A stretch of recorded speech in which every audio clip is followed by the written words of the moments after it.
Isang suporter ng Communist Terrorist Group ang binawi ang suporta sa grupo at voluntaryong nagbalik loob sa mga tauhan ng Zamboanga PNP. Ang pagsuko ng naturang rebelde ay patunay ng epektibong programa ng pamahalaan upang hikayatin ang mga makakaliwang grupo na sumuko sa mga otoridad para sa tahimik at payapang lipunan. Ang detalye mula kay Patrolwoman Joyce Franco.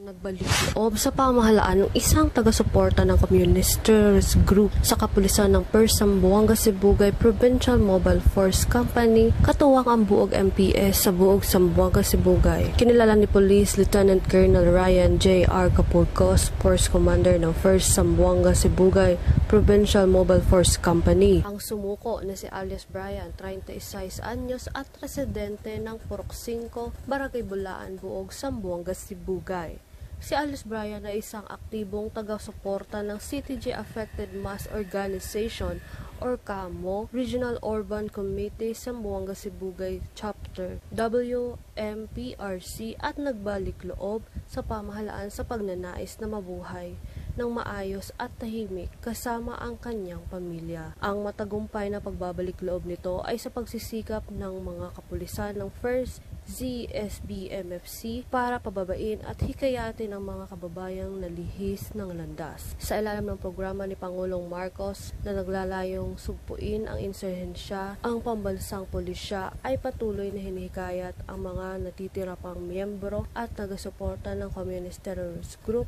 na magbalik loob sa pamahalaan at samantalahin ang programa nitong ECLIP o Enhanced Comprehensive Local Integration Program at magkaisa tungo sa isang bagong Pilipinas.